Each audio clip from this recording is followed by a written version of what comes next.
Hello అందరికీ, welcome back to Anu KR blogs. నేను మీ అనురాధ.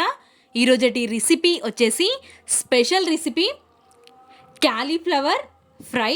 చాలా సింపుల్గా మనం చేసే ఒక్క పొడితోనే చాలా టేస్టీగా వస్తుంది ఫ్రై అనేది. కాబట్టి చాలా పొడి పొడిలాడుతూ చాలా టేస్టీగా ఉంటుంది. సరికొత్తగా ట్రై చేయండి. ఇంటికి చుట్టాలు వచ్చినప్పుడు చాలా ఇష్టంగా కడుపు నిండా తినే విధంగా మనము ఎలా చేయాలో సింపుల్గా ఈజీగా తక్కువ టైంలో చేసుకోవచ్చు. ఇక్కడ నేను ఒక మీడియం సైజ్ క్యాలీఫ్లవర్ని తీసుకుంటున్నాను.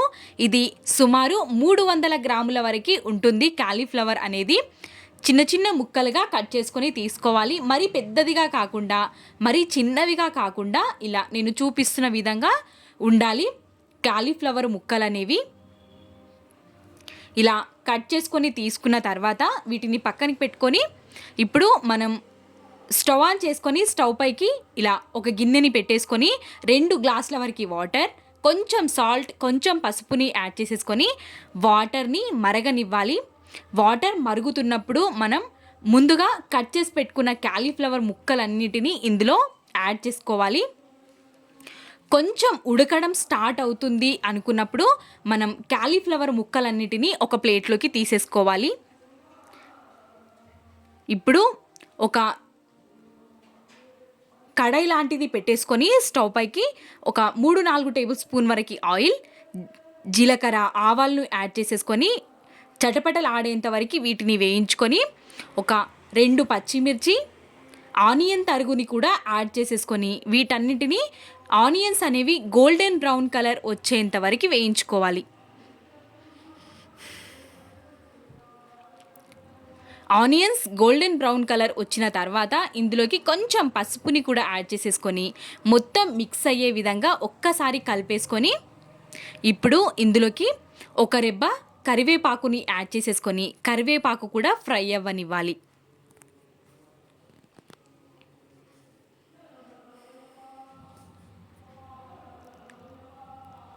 కరివేపాకు కూడా ఫ్రై అయిపోయిన తర్వాత ఇప్పుడు క్యాలీఫ్లవర్ ముక్కల్ని యాడ్ చేసేసుకొని మొత్తం ఒక్కసారి మిక్స్ అయ్యే విధంగా కలిపేసుకోవాలి.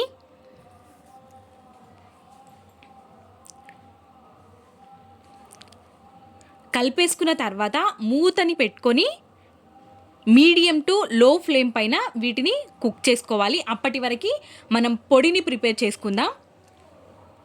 ఒక కడాయి లాంటిది పెట్టేసుకొని 2 టేబుల్ స్పూన్ వరకు ధనియాలు, 1 టేబుల్ స్పూన్ జీలకర్రని యాడ్ చేసేసుకొని మాడనివ్వకుండా లైట్గా వేయించుకొని తీసుకోవాలి.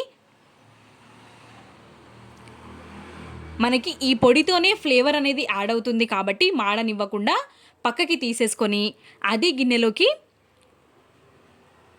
పల్లీలని కూడా యాడ్ చేసేసుకొని మంచిగా లో ఫ్లేమ్లో పెట్టుకొని గింజ లోపల వరకు వేగేంత వరకు మంచిగా వేయించుకోవాలి. వీటిని కూడా పక్కకి తీసేసుకొని ఇప్పుడు మనం ఓన్లీ ధనియాలు, జీలకర్రని మాత్రమే వేసుకున్నాము. ఇప్పుడు కొంచెం చింతపండు వేసేసుకొని వీటిని ఫస్ట్ మిక్సీ పట్టేసుకోవాలి. ఇప్పుడు ఇందులోకి పల్లీల్ని కూడా యాడ్ చేసేసుకొని ఒక 7-8 రెబ్బల వెల్లుల్లి, మన టేస్ట్కి సరిపడా కారాన్ని కూడా యాడ్ చేసేసుకొని ఇప్పుడు మనం బరకగా మిక్సీ పట్టుకోవాలి. మరి మెత్తగా కాకుండా కొంచెం బరకగా మిక్సీ పట్టుకోవాలి. అక్కడక్కడ మనకి పల్లీలు ముక్కలు ముక్కలుగా కనిపిస్తూ ఉండాలి. ఇలా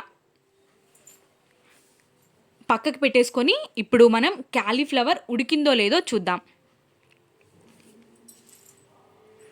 క్యాలీఫ్లవర్ ముక్కలన్నిటినీ మనం ఇలా చూసుకుంటే మనకు అర్థమైపోతుంది ఉడికిందో లేదో. ఇప్పుడు ఇందులోకి టేస్ట్కి సరిపడా సాల్ట్ని యాడ్ చేసేసుకొని ఇంకొకసారి మూతని పెట్టి కాసేపు వేయించుకోవాలి. ఇప్పుడు మనం ముందుగా మిక్సీ పట్టి పెట్టుకున్న పొడినంతటిని ఇందులో యాడ్ చేసేసి మొత్తం ఒక్కసారి మిక్స్ చేసేసుకొని వేయించుకోవాలి. చాలా టేస్టీగా ఉంటుంది. ఒక్కసారి ట్రై చేయండి. ఇప్పుడు కొంచెం కొత్తిమీర తరుగుని పైనుంచి యాడ్ చేసేసుకొని మొత్తం మిక్స్ అయ్యే విధంగా ఒక్కసారి కలిపేసుకొని వేడివేడిగా అన్నం, చపాతీ, రైస్లోకి ఎందులోకి సర్వ్ చేసుకున్నా చాలా టేస్టీగా ఉంటుంది. సింపుల్గా అయిపోయే ఈ రెసిపీ మీరు ట్రై చేయండి. మీకు ఎలా కుదిరిందో కమెంట్ సెక్షన్లో కమెంట్ చేయండి. ఇలాంటి ఈజీ అండ్ టేస్టీ రెసిపీస్ కోసం అను కేఆర్ బ్లాగ్స్ని సబ్స్క్రైబ్ చేసుకోండి. మన ఛానల్లో ఇవే కాకుండా చాలా మంచి మంచి రెసిపీస్ ఉన్నాయి. చూసిన వాళ్ళు మంచి మంచి కమెంట్స్తో ఫీడ్బ్యాక్ని తెలియజేశారు కమెంట్ సెక్షన్లో. కాబట్టి మీరు కూడా మీకు ఎలా కుదిరిందో కమెంట్ సెక్షన్లో కమెంట్ చేయండి. Thanks for watching.